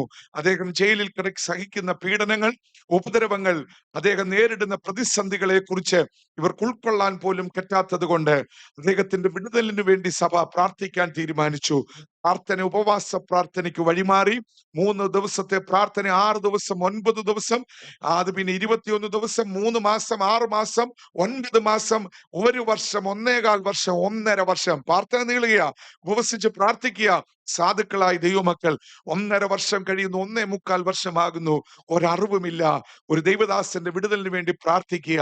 മോഷ്ടിച്ചിട്ടില്ല, ഉപദ്രവിച്ചിട്ടില്ല, കൊന്നിട്ടില്ല, കവർന്നിട്ടില്ല. സുവിശേഷ നിമിത്തം അറസ്റ്റ് ചെയ്ത് ജയിലിൽ അടയ്ക്കപ്പെട്ട ദൈവദാസന് വേണ്ടി ഒരു സഭ മൊത്തം ഉണർന്നു പ്രാർത്ഥിച്ചിട്ടും വിടുതലിന്റെ വാർത്തകൾ കേൾക്കുന്നില്ല. അവസാനം ഞാൻ ഇനി എന്റെ ഭാഷയിൽ പറയുക, ഒരു വീട്ടിൽ വൈകി സമയം ആഹാരം വിളമ്പിയപ്പോൾ ഈ വീട്ടിലെ അച്ചായന് മാത്രം അമ്മാമ്മ വിളമ്പിയിട്ട് അമ്മാമ്മ ആഹാരം വിളമ്പിയില്ല. കർത്താവ് ചോദിച്ചു, നീ എന്താ ഇന്നും ആഹാരം കഴിക്കുന്നില്ലേ? അവർ പറഞ്ഞു, ഞാൻ മാത്രമല്ല, നമ്മുടെ കൂട്ടത്തിലെ ഒരു കൂട്ടം സഹോദരിമാർ കഴിഞ്ഞ 1.5 വർഷത്തിലധികമായി ആഹാരത്തിന്റെ ആ ശ്രേഷ്ഠത വെടിഞ്ഞ് ഞങ്ങൾ ഉപവസിച്ച് പ്രാർത്ഥിച്ചു കൊണ്ടിരിക്കുക. ലഭിക്കുന്ന അവസരം ഇന്ന് രാത്രി എന്റെ ടേണ, ഞാൻ ആഹാരം കഴിക്കത്തില്ല. എന്താ? പൗലോസ് വിടുവിക്കപ്പെടണം. ആ ഭർത്താവ് എടുത്തടിച്ചതുപോലെ, അങ്ങനെ തന്നെയാ ചോദിച്ചത്. അതാ സഭയിൽ പിന്നെ സംഭവിച്ചത്. ഈ ഭർത്താവ് എടുത്തടിച്ചതുപോലെ ആ സ്ത്രീയോട് പറഞ്ഞു, എടി, പൗലോസിനെ വിടുവിക്കാത്ത കർത്താവ് നമ്മളെ വിടുവിക്കുമോ? നമ്മളെ വിടുവിക്കുമോ? പ്രാർത്ഥന കേൾക്കുന്നില്ലല്ലോ. മറ്റൊരു വീട്ടിൽ അമ്മ മോൻ ആഹാരം വിളമ്പിയിട്ട് അമ്മ കഴിക്കുന്നില്ല. മോൻ അമ്മയോട് ചോദിച്ച്, കഴിക്കുന്നില്ലേ? അമ്മ ഇതേ ഉത്തരം മോനോട് പറഞ്ഞു. അമ്മയോട് മോൻ പറഞ്ഞ വാചകം, അമ്മേ, എന്തിനാ വെറുതെ ആരോഗ്യം കളയുന്നത്? പൗലോസിനെ ദൈവം രക്ഷിക്കത്തില്ലേ? രക്ഷിക്കുമായിരുന്നല്ലോ, അതുപോലല്ലേ നിങ്ങൾ പ്രാർത്ഥിച്ചത്? അങ്ങനെയാണെങ്കിൽ അമ്മയുടെ പ്രാർത്ഥന സ്വർഗം കേൾക്കുന്നെന്ന് എന്താ അമ്മയ്ക്ക് ഉറപ്പ്? ന്യായമായ ചോദ്യമാ. ഇതൊരു പകർച്ചവ്യാധി പോലെ ഫിലിപ്പിയ സഭയിൽ വ്യാപിച്ചു. ഇവിടെ ഒരു സംസാരമുണ്ടായി, ഒരു ഡിസ്കഷൻ ഉണ്ടായി. മൂപ്പന്മാരുടെ ചെവിയിൽ ഈ ശബ്ദം എത്തി. എന്താ എത്തിയ ശബ്ദം? ആരാധനയിൽ താല്പര്യമില്ലാതെ, പ്രാർത്ഥനയിൽ വിശ്വാസമില്ലാതെ, വിടുവിക്കുന്ന ദൈവമല്ല നമ്മുടെ കർത്താവ് വിടുവിക്കാത്തവൻ എന്നുള്ള ചിന്ത സഭയിൽ ശക്തമാകുന്നു. ആത്മീക കൂട്ടിവരവുകളിൽ വരുവാൻ പലർക്കും താല്പര്യമില്ല. പലരും മടി കാണിക്കുന്നു, ഉദാസീനത കാണിക്കുന്നു, താല്പര്യം കുറഞ്ഞിരിക്കുന്നു. മൂപ്പന്മാരെ സംബന്ധിച്ചിടത്തോളം ഇത് വളരെ ഗൗരവമുള്ള ഒരു വിഷയമായിരുന്നു. ആത്മീക താല്പര്യം നഷ്ടപ്പെട്ടുകൊണ്ടിരിക്കുന്ന ഫിലിപ്പിയ സഭ. അവർ പെട്ടെന്ന് ഉണർന്ന് പ്രവർത്തിച്ചു. അവരുടെ കൂട്ടത്തിൽ ഏറ്റവും പ്രായം കുറഞ്ഞ എപ്പഫ്രാഡിത്തോസ് അല്ലെങ്കിൽ എപ്പഫ്രാദിത്തോസ് എന്ന് പറയുന്ന ചെറിയ മൂപ്പന്റെ കയ്യിൽ സ്തോത്ര കാഴ്ച എടുത്തു കൊടുത്തിട്ട് പറഞ്ഞു, നീ റോമിൽ പോയി അന്വേഷിക്കണം, പൗലോസ് ജീവനോടെ ഉണ്ടോ. മരിച്ചു പോയെങ്കിൽ അടുത്ത ആഴ്ച നമുക്ക് ഡിക്ലെയർ ചെയ്യാം, അദ്ദേഹം നിത്യതയിൽ ചേർക്കപ്പെട്ടു, താമസമിന നമ്മൾ കാണും എന്ന് പറഞ്ഞ് ജനത്തെ ഒന്ന് ഉറപ്പിക്കാം. നീ പോയി കാര്യം അന്വേഷിച്ചിട്ട് വരണം. വളരെ ദൂരം, വളരെ കഷ്ടപ്പെട്ടും അല്പം പ്രയാസങ്ങളും ഒക്കെ സഹിച്ച് എപ്പഫ്രാഡിത്തോസ് റോമിലെ കാരാഗൃഹത്തിൽ ചെന്ന് തടവുകാരുടെ രജിസ്റ്റർ പരിശോധിച്ചപ്പോൾ സംഗതി പിടികിട്ടി. ആള് മരിച്ചിട്ടില്ല, ആള് ജീവനോടെ ഉണ്ട്. റോമൻ പൗരൻ എന്നുള്ള നിലയിൽ വിസിറ്റർ തടവുകാരനെ കാണണമെന്ന് ആവശ്യപ്പെട്ടു. വിസിറ്റർ ആവശ്യപ്പെട്ടാൽ റോമൻ നിയമം വെച്ച് കാണിച്ചേ പറ്റുകയുള്ളൂ. തടവുകാരെ കാണുവാനുള്ള വിസിറ്റേഴ്സ് ലോഞ്ചിൽ എപ്പഫ്രാഡിറ്റോസ് വെയിറ്റ് ചെയ്യുന്ന സമയം ഒരു കൂട്ടം പടയാളികൾ വലിയൊരു കെട്ട് പഴം തുണി ചുമന്നുകൊണ്ടുവരുന്നത് പോലെ ഒരു മനുഷ്യ ശരീരം എന്ന് അനുമാനിക്കാവുന്ന ഒരു ശരീരവുമായി കടന്നു വരുന്നു. എക്സ്ട്രാ ബിബ്ലിക്കൽ കമന്ററികൾ പറയുന്നത് പൗലോസിന്റെ അവസ്ഥ കണ്ട് എപ്പഫ്രാഡിറ്റോസ് വാവിട്ട് അലറിക്കരഞ്ഞെന്ന. എന്താ സംഭവിച്ചതെന്ന് അറിയാമോ? യൂറോപ്പിന്റെ ടെമ്പറേച്ചർ അന്നൊക്കെ -4 ഡിഗ്രി ടെമ്പറേച്ചറാ. വെള്ളം ഐസാകാൻ 0 മതി. -1, -2, -3, -4 ഇതാണ് യൂറോപ്പിന്റെ ടെമ്പറേച്ചർ. റോമൻ പൗരനായതുകൊണ്ട് ഒറ്റയടിക്ക് കൊല്ലാൻ പറ്റത്തില്ല. കൊല്ലാക്കൊല ചെയ്തുകൊണ്ടിരിക്കുക, ഇഞ്ചിഞ്ചായി കൊന്നുകൊണ്ടിരിക്കുക. ഏറ്റവും വലിയ പ്രതിസന്ധി വെള്ളത്തിന്റെ അളവ് കുറച്ചതും ആഹാരത്തിന്റെ അളവ് കുറച്ചതുമല്ല, ഈ കൊടിയ തണുപ്പിൽ അദ്ദേഹത്തിന് പുതയ്ക്കാൻ ഒരു തുണിയുടെ കഷ്ണം പോലും കൊടുക്കാതെ ക്രൂരമായി അദ്ദേഹത്തെ ഇല്ലായ്മ ചെയ്തുകൊണ്ടിരിക്കുന്ന ഒരു സമയത്താണ് എപ്പഫ്രാഡിറ്റോസ് പൗലോസിനെ കാണാൻ റോമൻ കാരാഗൃഹത്തിൽ ചെന്നത്. ജയിൽവാസത്തിൽ താൻ നേരിടുന്ന ഈ പീഡനത്തെ മറ്റൊരു ലേഖനത്തിൽ അദ്ദേഹം പരാമർശിച്ചിട്ടുണ്ട്. തിമോത്തിയോസിന് ലേഖനം എഴുതുമ്പോൾ പൗലോസ് ഒരു വാചകം ജയിലിൽ കിടന്നുകൊണ്ട് പറയുന്നുണ്ട്, തിമോത്തിയോസിനെ അറിയിക്കുന്നുണ്ട്, നീ എന്നെ കാണാൻ വരുമ്പോൾ എനിക്ക് ഒരു പുതുപ്പെങ്കിലും കൊണ്ടുവന്ന് നീ എന്നെ ഒന്ന് സഹായിക്കണം എന്ന് പൗലോസ് പറയുന്നുണ്ട്. നോക്കുക, എന്തുമാത്രം കഠിന ശോധന. മനുഷ്യ ശരീരത്തിന് എന്നും നല്ലത് ചൂടാ, തണുപ്പല്ല. നമുക്ക് ചെറിയൊരു തണുപ്പും കുളിർമയും ഇഷ്ടമാ. പക്ഷേ തണുപ്പ് നമ്മുടെ ശരീരത്തെ കൂടുതൽ ബലഹീനമാക്കും. തണുപ്പ് എന്ത് ചെയ്യുമെന്നറിയാമോ? മയങ്ങിക്കിടക്കുന്ന രോഗങ്ങളെ ഉണർത്തും, ഇല്ലാത്ത രോഗങ്ങളെ ശരീരത്തിൽ സൃഷ്ടിക്കും, ചെറിയ രോഗങ്ങളെ വലുതാക്കി മാറ്റും, ശരീരത്തിൽ വേദനകൾ ഉണ്ടാകും. തണുപ്പിന് ഒത്തിരി പ്രതിസന്ധിയുണ്ട്. നമ്മുടെ ശരീരത്തിന് ഏറ്റവും നല്ല ക്ലൈമറ്റ് നമ്മുടെ നാട്ടിലെ ക്ലൈമറ്റാ. ചൂടായി ശരീരത്തിന് എപ്പോഴും നല്ലത്. അങ്ങനെയായി ശരീരത്തെ സൃഷ്ടിച്ചിരിക്കുന്നത്. ഇത് -4 ഡിഗ്രി ടെമ്പറേച്ചറിൽ ശരീരത്തിന് വേണ്ടുന്ന സംരക്ഷണം കൊടുക്കാതെ 1.5 വർഷത്തിലധികമായി റോമൻ കാരാഗൃഹത്തിന്റെ ഉള്ളറയിൽ കിടന്ന എന്റെ ശരീരം മരവിച്ചുപോയി. വരണ്ടുപോയ ശരീരം, വിരലുകൾ വരണ്ടുപോയി, കാലുകൾ വരണ്ടുപോയി, മസിലുകളുടെ ശക്തി കുറഞ്ഞു, അസ്ഥികളുടെ ബലം കുറഞ്ഞു, നിവർന്നു നിൽക്കുവാൻ കഴിയാതെ അദ്ദേഹത്തിന്റെ ശരീരം വളരെ പരിതാപകരമായ അവസ്ഥ. ഈ അവസ്ഥയിലാണ് എപ്പഫ്രാഡിറ്റോസ് കാണാൻ വന്നിരിക്കുന്നത്. വന്നതിന്റെ കാരണം ചോദിച്ചു. അങ്ങേ ഓർത്താ വന്നത്. എന്നെ ഓർത്ത് നീ എന്തിനാ ഇത്രയും ബുദ്ധിമുട്ടി വന്നത്? അവിടെ നടന്ന സകല സംഭവങ്ങളും എപ്പഫ്രാഡിറ്റോസ് പൗലോസിനോട് പറഞ്ഞു. സഭ ആത്മീകമായി ക്ഷീണിച്ചു പോയി, പ്രാർത്ഥനയ്ക്ക് താല്പര്യമില്ല, ദൈവവിശ്വാസം കുറഞ്ഞു, ആരാധനയിലുള്ള ഇഷ്ടം നഷ്ടപ്പെട്ടു. ഞാൻ എന്താണ് ഇനി അവരോട് ചെന്ന് പറയണമെന്ന് എനിക്ക് അറിയത്തില്ല. അങ്ങയുടെ അവസ്ഥയും വളരെ പരിതാപകരമാണല്ലോ. ഇതായിരുന്നു അവർ തമ്മിലുള്ള കുശലാന്വേഷണം. അന്വേഷണത്തിന് ശേഷം വിസിറ്റർ മടങ്ങിപ്പോകേണ്ടുന്ന തീരുമാനം സമയമായപ്പോൾ ജയിൽ വാർഡൻ അറിയിച്ചു, പോകണം, ഇത്രയും സമയമേ അനുവദിക്കത്തുള്ളൂ. അധികം സംസാരം പൂർത്തീകരിക്കുവാൻ പോലും കഴിയാതെ എപ്പഫ്രാഡിറ്റോസ് ആ ജയിൽ മുറി വിട്ടിറങ്ങിയപ്പോൾ പൗലോസിനൊരു കാര്യം മനസ്സിലായി. അടുത്ത ഞായറാഴ്ച ഫിലിപ്പി സഭയിൽ ഇവൻ സാക്ഷ്യം പറയും. ഇവിടെ ഒരു കരച്ചിലായിരിക്കും. എന്താ എപ്പഫ്രാഡിറ്റോസ് പറയാൻ പോകുന്ന സാക്ഷ്യം? ദൈവമക്കളെ, പോകണ്ടായിരുന്നു, പോകണ്ടായിരുന്നു. പോയപ്പോൾ എനിക്ക് മനസ്സിലായി അത് കാണണ്ടായിരുന്നു. നിങ്ങൾ ആരും ഉദ്ദേശിക്കുന്നത് പോലെയല്ല. അദ്ദേഹം വളരെ കഷ്ടത്തിലാണ്, ദയനീയ ജീവിതമാണ്. എന്തിന് അദ്ദേഹം ഇങ്ങനെ ജീവിക്കുന്നു? അദ്ദേഹം എങ്ങനെ പിടിച്ചു നിൽക്കുന്നു? തുണിക്കെട്ട് പോലെയാ പടയാളികൾ വലിച്ചു കൊണ്ടുവരുന്നത്. നിവർന്നു നിൽക്കാൻ വയ്യ, കൈ വളഞ്ഞിരിക്കുന്നു, വരണ്ടിരിക്കുന്നു, കാലുകൾ വരണ്ടിരിക്കുന്നു, ശരീരത്തിൽ ആരോഗ്യമില്ല, സംസാരിക്കാൻ പോലും ശക്തിയില്ല. ഇതൊക്കെയായിരിക്കും അടുത്ത ഞായറാഴ്ച ഫിലിപ്പി സഭയിൽ മുഴങ്ങുന്ന എപ്പഫ്രാഡിറ്റോസിന്റെ സാക്ഷ്യം. എത്ര വിവരണം അദ്ദേഹം പറയും. സഭയാണ് അദ്ദേഹത്തെ അയച്ചത്. എന്നെ കുറിച്ച് അടുത്ത ഞായറാഴ്ച ഫിലിപ്പി സഭയിൽ ഉയരുന്ന സാക്ഷ്യം എന്തെന്ന് കാരാഗൃഹത്തിന്റെ ഉള്ളറയിൽ കിടന്നതുകൊണ്ട് നല്ലതുപോലെ മനസ്സിലാക്കിയ പൗലോസ് ശ്ലീഹ റോമൻ കാരാഗൃഹത്തിന്റെ ഉള്ളറയിൽ നിന്ന് എപ്പഫ്രാഡിറ്റോസ് പോയതിന്റെ പുറകെ സഭയ്ക്ക് എഴുതിക്കൊടുത്ത് അയച്ച ലേഖനത്തിന്റെ പേരാ ഫിലിപ്പിയർക്ക് എഴുതിയ ലേഖനം. 17 പ്രാവശ്യം ഈ ലേഖനത്തിൽ പൗലോസ് ഉപയോഗിക്കുന്ന ഒരു പദമുണ്ട്, അല്ലെങ്കിൽ അതിന് തുല്യമായ പദം സന്തോഷിപ്പീൻ, സന്തോഷിപ്പീൻ, rejoice in the Lord. And again I say rejoice. കർത്താവിൽ എപ്പോഴും സന്തോഷിപ്പീൻ, സന്തോഷിപ്പീൻ എന്ന് പിന്നെയും പിന്നെയും നാം നിങ്ങളെ ഓർപ്പിച്ചുണർത്തുന്നു. അന്ന് മുതൽ ഇന്ന് വരെയുള്ള ഇന്ന് വൈകിട്ട് നമുക്ക് ഏറ്റവും ആവേശം തരുന്ന പ്രസിദ്ധമായ വാചകം ഫിലിപ്പി ലേഖനത്തിലെ പൗലോസിന്റെ ഒരു ശ്രേഷ്ഠമേറിയ വാചകമാ, കാണാതെ അറിയാവുന്ന വാചകമാ. നമുക്ക് എല്ലാവർക്കും ചേർന്നൊന്ന് പറയാം, എന്നെ ശക്തനാക്കുന്നവൻ മുഖാന്തരം ഞാൻ സകലത്തിനും മതിയാകുന്നു. എന്നെ ശക്തനാക്കുന്നവൻ മുഖാന്തരം ഞാൻ സകലത്തിനും മതിയാകുന്നു.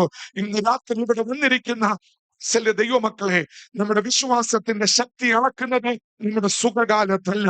നമ്മുടെ വിശ്വാസത്തിന്റെ ബലം അളക്കുന്നത് നമ്മുടെ ആരോഗ്യമുള്ള സമയത്തല്ല. നമ്മുടെ വിശ്വാസത്തിന്റെ തീഷ്ണത അളക്കുന്നത് നോ പ്രോബ്ലം, ഓക്കെ എന്ന് പറയുന്ന സമയത്തല്ല.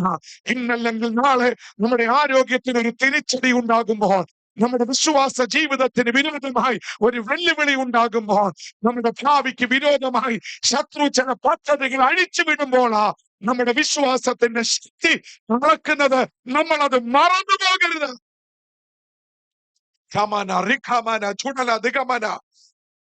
വെള്ളത്തിന്റെ ഒഴുക്കിനനുസരിച്ച് നീന്തേണ്ട കാര്യമില്ല, നിന്നാ മതി, വെള്ളം എടുത്തുകൊണ്ട് പോക്കോളും. പക്ഷെ ശരീരത്തിന് ആരോഗ്യമുണ്ടെന്ന് അറിയുന്ന എപ്പോഴാണെന്നറിയാമോ? വെള്ളത്തിന്റെ ഒഴുക്കിന് വിരോധമായി നടക്കേണ്ടി വരുമ്പോൾ അറിയാം ഈ ശരീരത്തിന് സ്റ്റാമിന ഉണ്ടോ. ജനക്കൂട്ടത്തിന്റെ കൂടെ നിന്നാൽ പോകേണ്ടുന്ന ദിശയിൽ അവർ പൊക്കിക്കൊണ്ട് പൊക്കോളും, നമ്മൾ നിന്നാ മതി, തള്ളിക്കൊണ്ട് പൊക്കോളും. എന്നാൽ ഒഴുകി വരുന്ന ജനക്കൂട്ടത്തിന് വിരോധമായി ഒരുത്തൻ നടക്കേണ്ടി വരുമ്പോൾ അറിയാം അവന്റെ മസിലിന് ശക്തിയുണ്ടോ, അസ്ഥിക്ക് ബലമുണ്ടോ, ശരീരത്തിന് ആരോഗ്യമുണ്ടോ.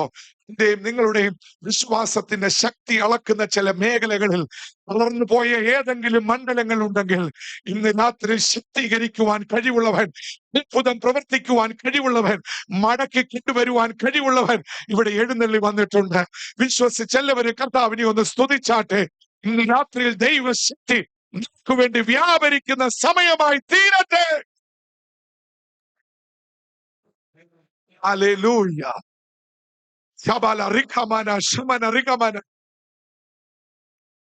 പ്രിയമുള്ളവരെ, ഞാൻ നിങ്ങൾക്കൊരു ഹോംവർക്ക് തരാം. നിങ്ങൾ എല്ലാവരും ബൈബിൾ വായിക്കുന്നവരാ, അത് വായിക്കണം. വായിക്കുന്നില്ലെങ്കിൽ നിങ്ങൾ ഇതുവരെ വായിച്ച ഭാഗം ഒന്ന് നിർത്തിയിട്ട് ഞാനൊരു 4 ലേഖനങ്ങളുടെ പേര് നിങ്ങൾക്ക് പറയാം. അതൊന്ന് വായിച്ചു തുടങ്ങണം, തീർക്കണം. ഞാൻ പറയാം, ദൈവമക്കളെ, നമ്മൾ പ്രതീക്ഷിക്കാത്ത ഒരു ശക്തിയുടെ വ്യാപാരം നമ്മുടെ മേലുണ്ടാകും. ആ 4 ലേഖനങ്ങളുടെ പ്രത്യേകത, എയർ കണ്ടീഷൻ മുറിയിൽ AC ഓണാക്കി പാനും കൂടിയിട്ട് ഇന്ന് ചിലർ പാട്ട് എഴുതുന്നത് പോലെയല്ല. ആ പാട്ടിന്റെ പകിട്ട് 1 വർഷമേ നിൽക്കത്തുള്ളൂ. എന്നാൽ എരിയുന്ന തീച്ചുളയിൽ രചിച്ച പാട്ടുകൾ അത് നൂറ്റാണ്ടുകൾ പഴകിയാലും പാടിയാലും അതിന്റെ ശ്രേഷ്ഠത മാറത്തില്ല. ഇങ്ങനെയുള്ള ചില ഗാനങ്ങൾ നമ്മുടെ ഇടയിലുണ്ട്. ഒത്തിരി പാടി ഇന്ന് ഓർക്കാത്ത ഗാനങ്ങൾ പലതുമില്ലേ? ഇതിനകത്ത് വേറെയാ എഴുതിയതിന്റെ പിന്നിലെ ചേതോവികാരം. എന്നാൽ തകർന്ന് തരിപ്പണമായി കിടന്നപ്പോൾ എഴുതിയ പാട്ടുകൾ, അത് പാടിയാൽ അതിന്റെ ആവേശം ഇന്നും കെട്ടടങ്ങത്തില്ല. അത് 60 വർഷം മുമ്പ് എഴുതിയതായിരിക്കാം. Praise the Lord, hallelujah. 50 വർഷങ്ങൾക്ക് മുമ്പ് എഴുതിയതായിരിക്കാം. അധ്യാപക വൃത്തി വിട്ട് സുവിശേഷ വേലയ്ക്ക് വിളിയുണ്ടായപ്പോൾ ഒരു ദൈവദാസൻ പാസ്റ്റർ EB ജോർജ് അവർ എഴുതിയ പ്രസിദ്ധമായ ഒരു ഗാനം നിങ്ങൾ കേട്ടിട്ടുണ്ട്. ഏറ്റവും മാന്യമായ ജോലിയാ അധ്യാപക വൃത്തി. എന്നാൽ സുവിശേഷ വേലയ്ക്ക് വിളിയുണ്ടായപ്പോൾ അധ്യാപക ജോലിയേക്കാൾ ശ്രേഷ്ഠമേറിയത് സുവിശേഷ വേലയാണെന്ന് വിചാരിച്ച് ഈ പോർക്കളത്തിൽ അദ്ദേഹം ഇറങ്ങിയപ്പോൾ മനസ്സിലായി ഇതത്ര ഈസി അല്ല. കാലുകൾ വെക്കുന്നിടത്തെല്ലാം താണുപോകുന്നു, പ്രതിസന്ധികൾ തന്നെ തകർത്തു കളയുന്നു, വെല്ലുവിളികൾ ഉയരുന്നു. അവിടെ എഴുതിയ ഗാനമാ യാഹേ നീ എൻ ദൈവം. ഇന്ന് 50ഓ 60ഓ അല്ലെങ്കിൽ 1940കളിലോ മറ്റോ എഴുതിയ ഒരു ഗാനം ഇന്നും ആവേശത്തോടെ പാടുമ്പോൾ ഒരു ആത്മശക്തി നമ്മുടെ മധ്യത്തിൽ വ്യാപരിക്കുന്നുണ്ടെങ്കിൽ, എരിയുന്ന തീച്ചൂളയിൽ വെളിപ്പെടുന്ന ദൈവശക്തി അത് വെള്ളം കൊണ്ട് കെടുത്താൻ പറ്റുന്നതല്ല, അത് രോഗത്തിന് ഒതുക്കാൻ പറ്റുന്നതല്ല, അത് വെല്ലുവിളിക്ക് തകർത്തെറിയാൻ പറ്റുന്നതല്ല. ഇന്ന് രാത്രി ഒരു സാധാരണ രാത്രിയാകരുത്. ഉറങ്ങിക്കിടക്കുന്ന ആത്മശക്തി ഇരട്ടി ബലത്തോടെ ഇഴയെ കാണുമ്പോൾ മഴയിൽ കിടക്കുന്ന സിംഹം എഴുന്നേൽക്കുന്നത് പോലെ ഒരു കൂട്ടം ദൈവമക്കൾ ശക്തിയെ പുതുക്കുന്ന രാത്രിയായി തീരണം. എല്ലാവരും സ്തോത്രം ചെയ്താട്ടെ. ദൈവശക്തി ഇന്ന് രാത്രിയിൽ നമ്മുടെ ഇടയിൽ വെളിപ്പെടട്ടെ. ബലഹീനതകളുടെ മേൽ ദൈവശക്തി വ്യാപരിക്കട്ടെ.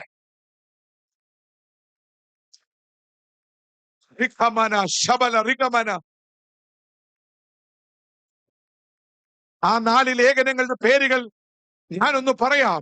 ഒന്നാമത്തെ ലേഖനം ഫിലിപ്പിയർക്ക് എഴുതിയ ലേഖനം, കാരാഗ്രഹത്തിൽ റോമിൽ കിടന്ന് എഴുതുകയാ. രണ്ടാമത്തെ ലേഖനം എഫേസ്യർക്ക് എഴുതിയ ലേഖനം, കാരാഗ്രഹത്തിൽ കിടന്ന് എഴുതുകയാ. പ്രസിദ്ധ വാചകമാ, ഒടുവിൽ കർത്താവിലും അവന്റെ അമിത ബലത്തിലും ശക്തിപ്പെടുവേൻ. ജയിലിൽ കിടന്നുകൊണ്ടാണ് എഴുതിയിരിക്കുന്നത്.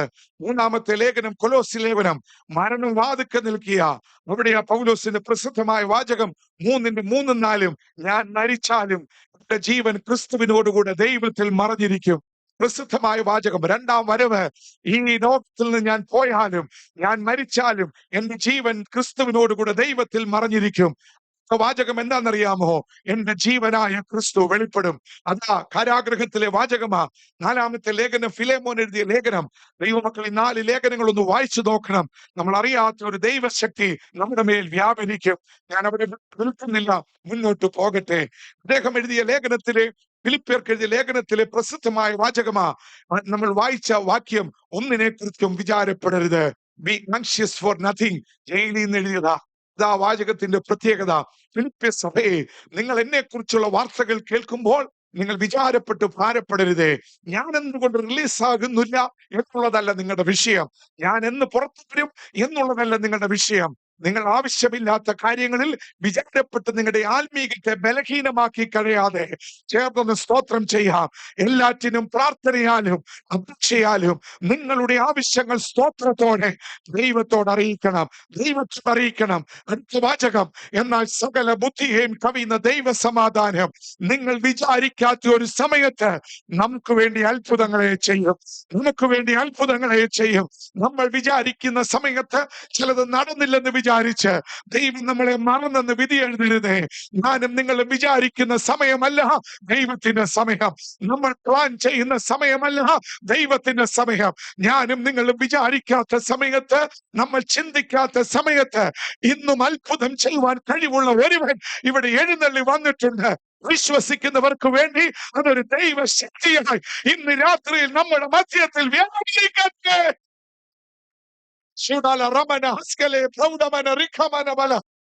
ഹല്ലേലൂയ. ചേർന്നൊന്ന് സ്തോത്രം ചെയ്യാം.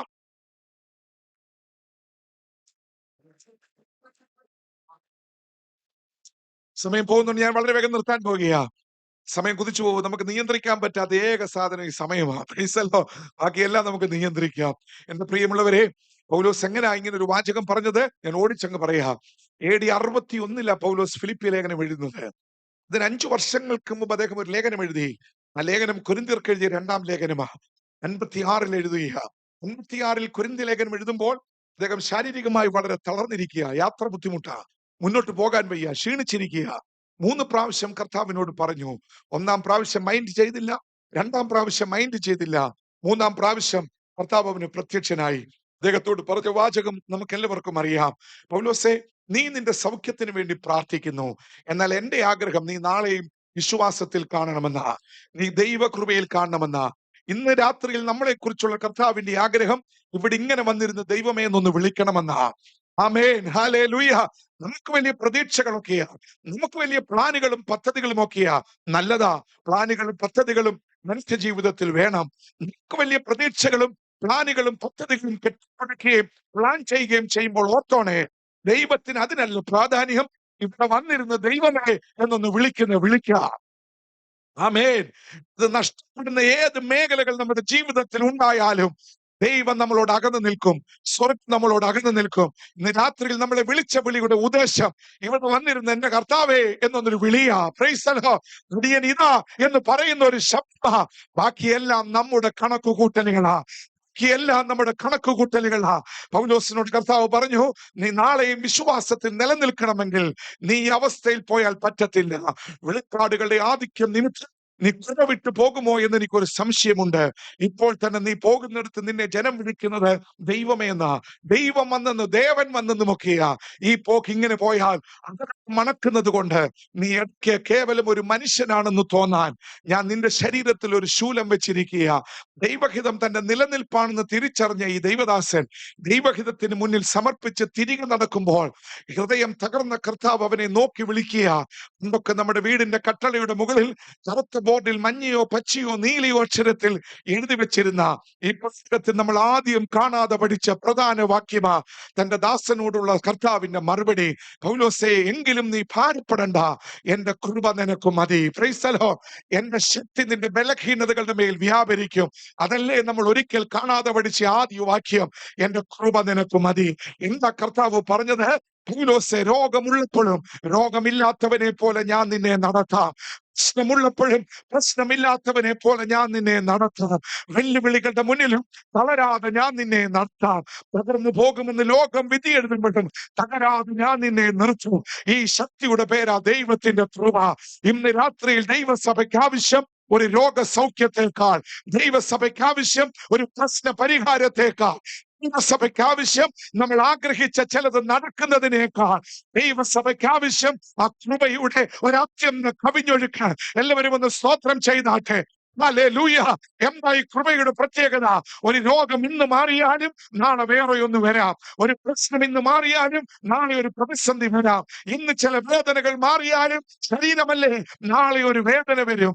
എന്നാൽ എല്ലാ പ്രതിസന്ധികളുടെ മുന്നിലും, എല്ലാ വേദനകളുടെ മുന്നിലും, എല്ലാ പ്രയാസങ്ങളുടെ മുന്നിലും നമ്മളെ നിർത്തുന്ന ദൈവശക്തിയുടെ പേരാ ദൈവത്തിന്റെ കൃപ.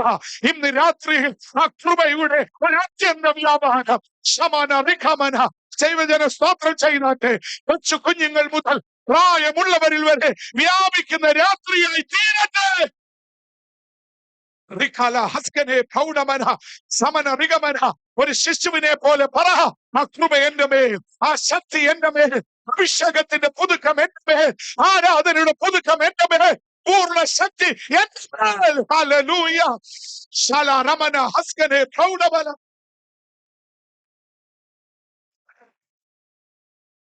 ഹല്ലേലൂയ. വിശ്വാസ ജീവിതം ഒരു സാധാരണ ജീവിതമല്ല. തിരിച്ചു പാർക്കുന്ന ജനം ജാതികൾ കൂട്ടത്തിൽ എണ്ണപ്പെടുന്നില്ലെന്ന് പറയുമ്പോൾ ഓർക്കണേ, നമ്മളിൽ വ്യാപരിക്കുന്ന ശക്തി അത് സ്വർഗീയ ശക്തിയാ. AD 56 കൃപ നിനക്ക് മതി എന്ന് പൗലോസിനോട് പറഞ്ഞത്. വളരെ പ്രതിസന്ധി നിൽക്കുക, തന്റെ കൃപയാൽ തന്റെ ദാസനെ ദൈവം നടത്തി, ആള് മാറി. ഒറ്റ വർഷം ഒരു ലേഖനം എഴുതുക. AD 56 എഴുതിയ ലേഖനം, കൊരിന്ത്യർക്ക് എഴുതിയ 2-ാം ലേഖനം 12-ാം അധ്യായത്തിൽ എന്റെ കൃപ നിനക്ക് മതി. AD 57 വെരി നെക്സ്റ്റ് ഇയർ, ഇന്ന് 2024 ആണെങ്കിൽ 2025 എന്ന് പറയുന്ന പോലെ പൗലോസ് ഒരു ലേഖനം എഴുതി. ആ ലേഖനത്തിന്റെ പേരാ റോമർക്ക് എഴുതിയ ലേഖനം. കൊരിന്ത്യ ലേഖനം 2 കൊരിന്ത്യൻസ് കഴിഞ്ഞ് എഴുതിയ ലേഖനമാ. റോമാ ലേഖനം ദൈവമക്കളൊന്ന് വായിക്കണം. ഒരു കൃപ ഒരു മനുഷ്യന്റെ മേൽ ഉണ്ടായാൽ ആ വ്യത്യാസം എത്ര ആഴമുണ്ടെന്ന റോമാലേഖനം. റോമാലേഖനത്തിലെ ചില വാക്യങ്ങൾ വായിക്കുമ്പോൾ നമ്മുടെ രോമങ്ങൾ എഴുന്നു നിൽക്കും. കൃപ വരുത്തിയ വ്യത്യാസം, കൃപയുടെ ശക്തി, ആരാധനയുടെ ശക്തി. ഞാനൊന്ന് തൊട്ടുപോകാം, എനിക്ക് വിവരിക്കാൻ സമയമില്ല.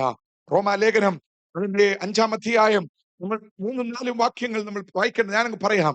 വായിക്കുമ്പോൾ വളരെ പ്രസിദ്ധമായ വാക്യം പൗലോസ് പറയാ, കഷ്ടത സഹിഷ്ണുതയും, സഹിഷ്ണുത സിദ്ധതയും, സിദ്ധത പ്രത്യാശയും ഉളവാക്കുന്നത് കൊണ്ട് എന്റെ കഷ്ടങ്ങളിൽ ഞാൻ പ്രശംസിക്കുന്നു. കഴിഞ്ഞ വർഷം പറഞ്ഞ എന്താ? മാറ്റിത്തരണേ, മാറ്റിത്തരണേ, മാറ്റിത്തന്നേ പറ്റൂ എന്ന് പറഞ്ഞ വ്യക്തി അടുത്ത വർഷം പറയാ, ഞാൻ അതിൽ പ്രശംസിക്കുന്നു. കാരണം എന്റെ നിലനിൽപ്പ എന്റെ കർത്താവിന് വലുത്, എന്റെ നിലനിൽപ്പ കർത്താവിന് വലുത്. തീർന്നില്ല. റോമാലേഖനം 8:18 വരുമ്പോൾ ഗർജനം പോലെ പൗലോസ് പറയുന്ന ഒരു വാചകമുണ്ട്, നമ്മിൽ വെളിപ്പെടുവാനുള്ള തേജസ് വിചാരിച്ചാൽ ഈ കാലങ്ങളിലെ കഷ്ടങ്ങൾ സാരമില്ല എന്ന് എണ്ണുക. പ്രസിദ്ധമായ വാചകമല്ലേ? നമ്മിൽ വെളിപ്പെടുവാനുള്ള തേജസ് വിചാരിച്ചാൽ ഈ കാലങ്ങളിലെ കഷ്ടങ്ങൾ സാരമില്ല. തീർന്നില്ല. റോമർ 8:28 ദൈവത്തെ സ്നേഹിക്കുന്നവർക്ക്, നിർണയപ്രകാരം വിളിക്കപ്പെട്ടവർക്ക് ആ വാചകം ചേർന്നൊന്ന് പറഞ്ഞേ, സകലതും സകലതും അതെന്താണെങ്കിലും നന്മയ്ക്കായി പിന്നത്തേതിൽ മാറ്റുന്ന ഒരു ദൈവശക്തി. ഹല്ലേലൂയ. അതൊരു വെല്ലുവിളിയാകാം, ഒരു പ്രതിസന്ധിയാകാം, ഒരു ഇല്ലായ്മയാകാം, ഒരു നഷ്ടത്തിന്റെ കണക്കാക്കാം. എന്നാൽ ഇന്ന് രാത്രിയിൽ പരിശുദ്ധാത്മാവ് പറയുന്നു, ദൈവത്തെ സ്നേഹിക്കുന്നവർക്ക്, നിർണയപ്രകാരം വിളിക്കപ്പെട്ടവർക്ക് സകലതും നന്മയ്ക്കാക്കി തീർക്കുന്ന ഒരു ദൈവശക്തിയുടെ വ്യാപാരം. സ്തോത്രം ചെയ്താട്ടെ. ഹല്ലേലൂയ. ഇനി അടുത്ത ഭാഗം ഞാൻ ഓടിച്ചു പറയാം. റോമാലേഖനം അധ്യായം 37 മുതൽ 39 വരെയുള്ള പൗലോസിന്റെ പ്രസിദ്ധമായ വാചകം. നമ്മെ സ്നേഹിച്ചവൻ മുഖാന്തരം ഇതിലൊക്കെയും പൂർണ്ണജയം പ്രാപിക്കുന്നു. മരണത്തിനോ ജീവനോ ദൂതന്മാർക്കോ വാഴ്ചകൾക്കോ അധികാരങ്ങൾക്കോ ഇപ്പോൾ ഉള്ളതിനോ വരുവാനുള്ളതിനോ ഉയരത്തിനോ ആഴത്തിനോ മറ്റു യാതൊരു സൃഷ്ടിക്കോ നമ്മുടെ കർത്താവായ യേശു ക്രിസ്തുവിലുള്ള ദൈവ സ്നേഹത്തിൽ നിന്ന് നമ്മെ വേർപിരിക്കുവാൻ കഴിയത്തില്ലെന്ന് ഞാൻ ഉറച്ചിരിക്കുന്നു. ഹല്ലേലൂയ. കൃപ വ്യാപരിച്ചപ്പോൾ ആളുപോയ പോക്ക് നോക്കണമേ. ഇന്ന് രാത്രിയിൽ വിശ്വാസ ജീവിതത്തിന്റെ ഏതെങ്കിലും മേഖലയിൽ തളർന്നിരിക്കുന്ന ആരെങ്കിലും ഉണ്ടെങ്കിൽ പരിശുദ്ധാത്മാവ് ഇന്ന് രാത്രിയിൽ, സഹോദര നിനക്ക് വേണ്ടിയാണ് യോഗം ക്രമീകരിച്ചത്, സഹോദരി നിനക്ക് വേണ്ടി മാത്രമാണ് പരിശുദ്ധാത്മാവ് യോഗം ക്രമീകരിച്ചിരിക്കുന്നത്. ഇന്ന് രാത്രിയിൽ ഉറപ്പിച്ചു പറ, ഒന്നിനും ആ സ്നേഹത്തിൽ നിന്ന് എന്നെ വേർപിരിക്കുവാൻ കഴിയത്തില്ല, ഒന്നിനും ആ സ്നേഹത്തെ എല്ലാവരും സ്തോത്രം ചെയ്താട്ടെ. ആ സ്നേഹത്തിൽ കരങ്ങളെ അടിച്ച് കർത്താവിനെ ഒന്ന് സ്തുതിച്ചാട്ടെ. ദൈവശക്തിയുടെ വ്യാപാരം, വ്യാപാരം.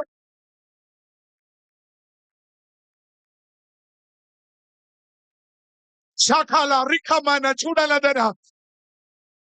ദൈവശക്തിയുടെ വ്യാപാരം, ദൈവകൃപയുടെ വ്യാപാരം, ബലഹീനതകളുടെ മേൽ, രോഗങ്ങളുടെ മേൽ, ഭാരങ്ങളുടെ മേൽ, അസ്വസ്ഥതകളുടെ മേൽ വ്യാപരിക്കുന്ന ദൈവശക്തിയാൽ ശകല റിഖമന പ്രൗഢമന ചുടലതരമന.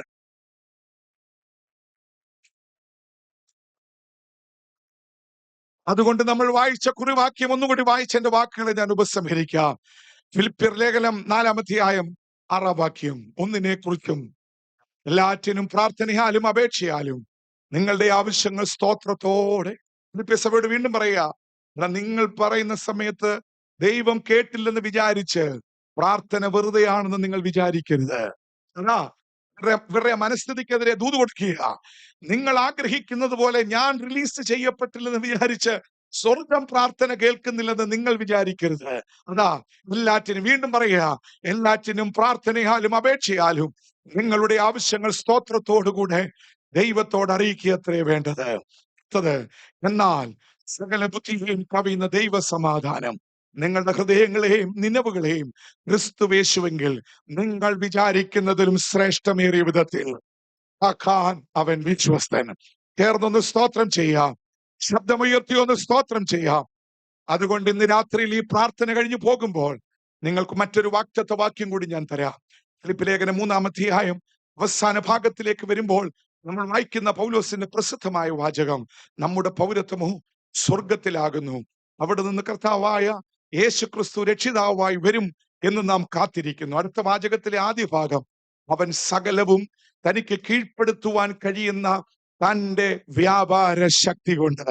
ഇന്ന് രാത്രിയിൽ വിശ്വസിക്കാമോ, നമ്മളിൽ വ്യാപരിക്കുന്നത് സ്വർഗീയ ശക്തിയാണെങ്കിൽ സകലതിനെയും കീഴ്പ്പെടുത്തുവാൻ കഴിയുന്ന തന്റെ വ്യാപാര ശക്തിയാൽ ഇന്ന് രാത്രിയിൽ ചില രോഗങ്ങളുടെ മേൽ നമ്മൾ ജയമെടുക്കാൻ പോകുക, ചില പ്രതിസന്ധികളുടെ മേൽ നമ്മൾ ജയമെടുക്കാൻ പോകുക, മനസ്സിനെ അലട്ടുന്ന ചില ഭാരങ്ങളുടെ മേൽ ജയമെടുക്കാൻ പോകുക. യേശുവിന്റെ അധികാരമുള്ള നാമത്തിൽ അടിയൻ ഈ ജനത്തിന് വേണ്ടി പ്രാർത്ഥിക്കുന്നു. ഒരു ദൈവശക്തിയുടെ വ്യാപാരം ഈ ജനത്തിന്റെ മേൽ കർത്താവ് പകരണമേ. കൃപയുടെ ഒരു കവിഞ്ഞൊഴുക്ക് ഈ ജനത്തിന്റെ മേൽ ഉണ്ടാകട്ടെ. സകലതിനെയും കീഴടക്കുവാൻ കഴിയുന്ന വ്യാപാര ശക്തി പെന്തക്കോസ്ത് നാൾ മുതൽ അടയാളം എന്ന പോലെ അങ്ങ് ഞങ്ങളുടെ മേൽ തന്നുവെങ്കിൽ ഇന്ന് രാത്രി തളർന്നവരായിട്ടല്ല, ബലഹീനരായിട്ടല്ല, ക്രിസ്തുവിന്റെ കൃപയിൽ ശരണപ്പെട്ട് ആത്മീക തീഷ്ണതയോടെ വീര്യത്തോടെ ഇന്ന് രാത്രി സ്വർഗം ഞങ്ങളെ മടക്കണമേ.